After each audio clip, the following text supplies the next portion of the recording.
Marianne Klerk, elke maand stellen we aan een wetenschapper van de Erasmus Universiteit een vraag vanuit de stad. Ja. En waar gaan we het deze maand over hebben? Over de heilige koe, de auto en zijn rol in de stad eigenlijk. Ja, die is lange tijd, was die heel welkom in Rotterdam. Heel welkom, ruim baan, modernistische stad. Natuurlijk door bombardement, alle kans gegrepen om de auto vrij baan te geven. Ik ben altijd heel erg geïnteresseerd in het project dat uiteindelijk niet is doorgegaan om een 6 snelbaansweg door Rotterdam te trekken. De hele oude haven op zijn kop, Rottertracé. Ja, daar kwamen mensen in de jaren 70 in opstand. Maar voor die tijd is natuurlijk Rotterdam het hele raster van autowegen. En tot eigenlijk de dag van vandaag heeft Rotterdam ruim baan aan de auto. Maar bij het laatste college minder. We hadden natuurlijk GroenLinks in het college, Judith Bokhoven, wethouder. Die ging prat op allerlei verkeersexperimenten. En die wilde de auto eigenlijk minder baan geven. Ik zelf vond het heel irritant als bewoner, moet ik eerlijk zeggen. In het centrum met een auto waar je niet meer bij kon komen? Nee, dus ze hadden dan van die tijdelijke parkeerplekken weggenomen wegens de lockdown, gegeven aan het terras. En toen dacht ik, nou, dat is goed. Hè? Dan kunnen die horecaondernemers weer toch wat meer omzet maken. Maar toen de lockdown eraf ging, toen kwamen de parkeerplekken niet terug. Want GroenLinks zei, ja, nee, maar het moet een leuke stad zijn. En we moeten plezier hebben. Het moet en groen zijn. Rondjes rijden met je Peugeot 207. En mijn baby van 4 maanden, die krijgt. Nee, vreselijk is het. Ja. Maar alsnog, voor het groter goed. Zo wordt men rechts met de jaren. Nee, Geert, nee. Nou, misschien wel, wie weet. Maar nee, het punt is... ik snap ergens het punt wel van de VVD. Van ja, maar we willen mensen niet hun auto wegpesten. Maar voor het groter goed... Ja, ik wil ook een groene en gezonde stad. Ja. En dat is eigenlijk de vraag. Er is nu een nieuw college, VVD Leefbaar. VVD maakt ook zich hard voor een groene stad, een klimaatadaptieve stad. Maar tevens is VVD ook een autoliefhebber. En wil ze niet de Rotterdammer de auto uit wegpesten. Leefbaar, Rotterdam ook niet. Dus de vraag rijst nu, hoe gaan we dat dan doen? Hoe hebben we enerzijds krijgen we die gezonde groene stad. En anderzijds heb je nog wel die automobiliteit. Maar en dat gaan we vragen aan wetenschapper Anna Bornioli. En zij is gespecialiseerd in gezonde steden en mobiliteit. Geef een groot applaus. I want to start this talk with this photo of a Hofplein in the center of Rotterdam, because clearly, when we talk about accessibility and livability, I think that we should, think about the bigger picture. And nowadays, for us is the normality. Walking, cycling, going with children, or eating just next to a very big urban highway, very, very congested. It's just normal for us. And that's because it's always been like that in our mindset, and it will never change. That's just a status quo. But actually, the concept of normality changes very quickly, and the car has always been around only for around 100 years, and this relativized to the history of humanity is not really that much. 25 years ago, even smoking on airplanes was quite normal. And clearly, nowadays is not really the case. It feels like, ages ago, but it's only 25 years ago. And, most of us were already alive. It's only 1997 that the European Union banned in-flight smoking. So it's quite clear that nowadays things are very different, and we are much more focused on sustainability and livability. And that's not just in Rotterdam. This is a global trend. So this is, for example, New York City, which has recently retransformed Times Square. And this is not just happening, in the transport field. It's happening in every aspect of society. But still, many people are quite skeptical about this focus on sustainability and livability. And so today I want to talk about three misconceptions that people have about this topic, and try maybe to understand why we don't have to fear about this balance between accessibility and livability. So the first misconception is that car-free cities, so pedestrianized areas, are bad for the local economy. And very often, retailers and the HoReCa sector thinks that it's very bad when there is no parking available very close to where they are, because this will damage business. But we have to think that e-commerce, Amazon, Bol.com, have been game changers also in the way that we experience city centers and shopping areas. We don't really go to city centers anymore to just buy a product, because we can just order it online, and it's probably going to be even cheaper. We go to the city center for the experience of being there, to spend time.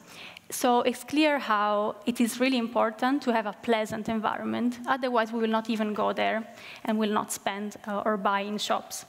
And in fact, the Rotterdam gemeente has redeveloped the center of Rotterdam quite recently, and they found that since the redevelopment, people spend on average 10% more time in the area. And guess what people do when they spend time in the city center? Well, they have a coffee, they buy a shirt. So it is really important to make the environment pleasant for people rather than for cars. So in a way, livability is more important than accessibility. And in a research that we have conducted at the university, we also found that people who travel to the city center walking or cycling or by public transport, on average spend more than people who travel there by car. And that's probably because they go there more often, and they go there, just to spend a day in a chilled way. So in conclusion, it's important, it's not really true that car-free cities are bad for local businesses. The second misconception is that also the form of the city cannot really change. How many times have we heard that Rotterdam was made for cars? Well, of course it is true. No one is denying that. But also, Barcelona is a city that was built for, with cars in mind. You can see these very big alleys and this grid structure. But the municipality in Barcelona has created a model that has become really, really innovative in the field of urban planning, which is called superblocks. So these are cells in neighborhoods that are totally protected from traffic, but they are surrounded by streets where cars can still go undisturbed. And this is creating space for both pedestrians, cyclists, but also for cars.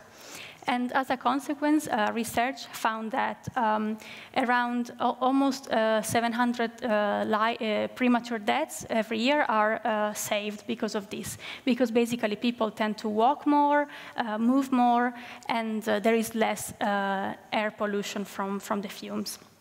I'm not saying that this model is specifically applicable to Rotterdam, but clearly, with a bit of creativity, we can definitely find ways to turn Rotterdam into a more friendly city for pedestrians, still keeping accessibility. The third myth is that people and behaviors can't really change. But this is also not true. Let's think about COVID and how this has changed our habits. Many of us started to work from home, for example, and still work from home. Many people started gardening or baking. So it's really, behaviors of people change.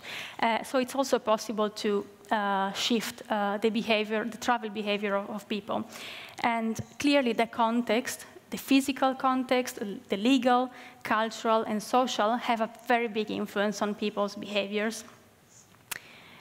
So, in practical terms, how can we combine accessibility and livability in Rotterdam? Well, we have many tools. First of all, I think it's important to address these misconceptions that I just discussed. For example, the idea that car-free cities are bad for the local economy, because sometimes, there is a communication gap, and also politicians don't really, maybe they have misconceptions themselves.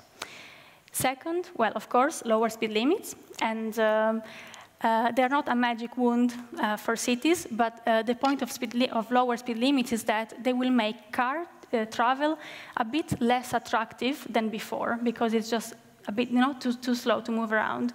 So there will be people that will switch from car travel to other forms of transport that are more sustainable. Not everyone, of course. And at the same time, we are protecting cyclists and pedestrians from cars, because environments become a bit safer. Then park and ride, for example. So these are parking lots located at the edge of towns and cities where you can park almost for free. It's €1 or €2 all day, and then switch to public transport or shared mobility. And the advantage is that they still allow for accessibility between cities, but then the last mile of the journey is made not with a car, so the cars remain outside of the city. So it's really quite a good solution. The fourth tool is that I think it's really important to enhance alternatives to cars for everyone. So keeping in mind inclusivity, because different groups have different needs. You know, thinking about families, people from disadvantaged groups, women, older people, everyone has different needs, and there is no one approach that fits everyone. For example, shared mobility is quite a good solution. But we have a problem in Rotterdam, because in the south of Rotterdam, shared mobility is basically non-existent. It's really limited. And of course, it's not fair and it's not ideal. So to conclude, on the right, this is how Hofplein might look like in a few years if the plans of the city continue. And this is the current Hofplein in our left. Once again, I think that we should look at the bigger picture when thinking about accessibility and livability, because it's only 25 years ago that we used to smoke on planes. So let's see where we are in another 25 years from now, and if we will look at this picture on the left with the same horror in our eyes than when we saw the picture of smoking on planes. Yeah, thank you.